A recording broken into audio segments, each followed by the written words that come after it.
Selamat malam Romo. Bagaimana mengetahui bahwa doa yang tidak dikabulkan Tuhan adalah jawaban yang terbaik dari Tuhan?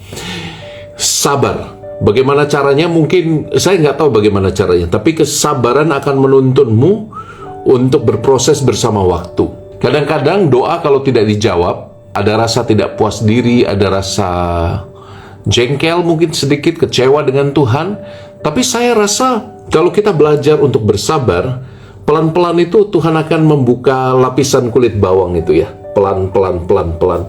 Sehingga kita nanti dengan sendirinya akan mengenal secara instingtif dengan bantuan Roh Kudus, kita akan mengenal, oh rupanya ini, rupanya ini, rupanya ini. Jadi perlu waktu untuk itu. Saya ingin membawamu pada kisah Yusuf misalnya. Yusuf dalam kitab Perjanjian Lama, dia dibuang oleh saudara-saudaranya. Dia bukan hanya dibuang, dia dijual.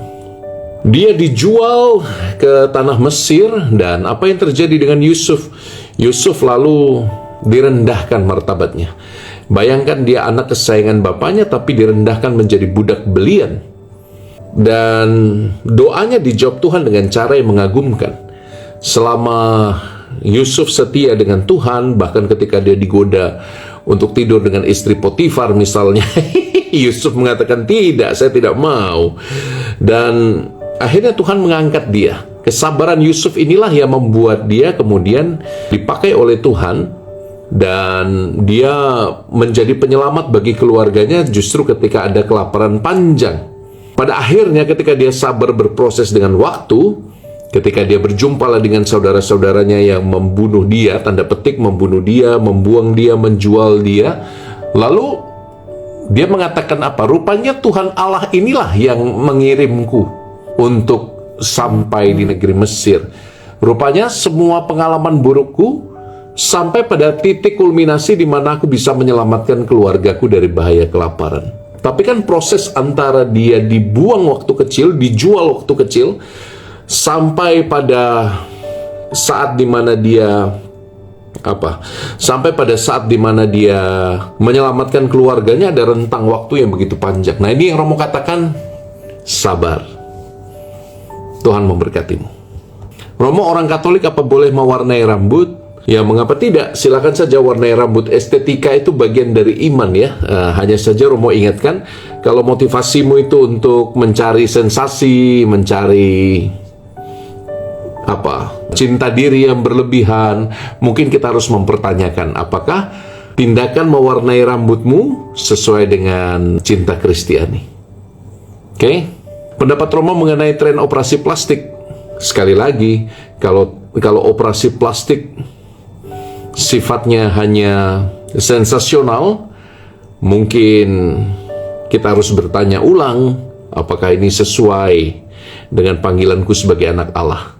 Tapi kalau operasi plastik adalah bagian dari keputusan dan kedewasaan moral, kedewasaan pribadi, juga hasil dari keputusan bersama dari orang-orang yang sayang padamu, dan itu sifatnya juga mungkin untuk memperbaiki yang sebelumnya kurang sempurna menurut mata dunia, why not go for it?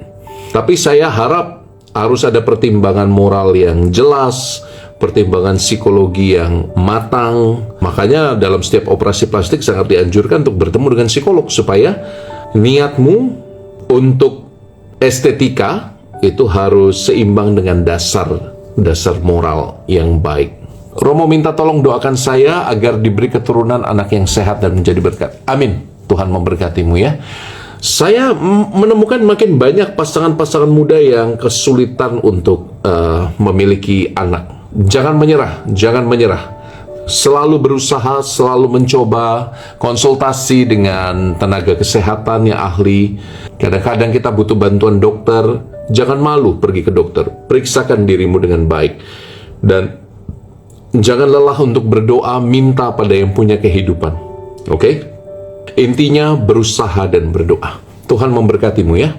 Romo, kalau semua lagi hancur di pekerjaan, padahal kita sudah legowo sebelumnya, tapi terus hancur. Apa yang kira-kira Tuhan mau dan apa yang perlu kita pelajari? Jawabannya mungkin bisa sangat personal di masing-masing orang.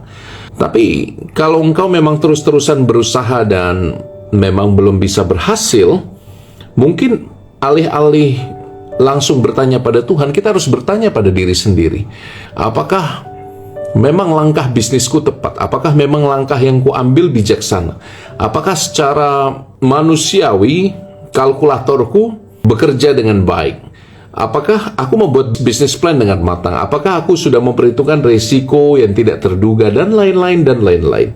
Maka alih-alih sebelum kita bertanya pada Tuhan, Tuhan mengapa? Mungkin kita bisa evaluasi diri. Dan sekarang ini ada banyak sekali bantuan dari coach bisnis yang bisa membantumu melihat bisnis Anda dengan lebih baik, pekerjaanmu dengan lebih profesional dan matang. Kalau memang tempatnya situasi kondisi sangat toksik, mungkin itu tanda bahwa engkau memang harus memulai sesuatu yang baru. Saya tidak tahu. Jawabannya bisa sangat personal. Oke? Jadi saya tidak akan memberi jawaban generik, tapi saya akan undang Anda untuk masuk ke dalam. Apa yang Tuhan mau, itulah yang kau doakan. Itulah yang kau tanyakan. Jangan tanya pada saya. Tuhan berkati.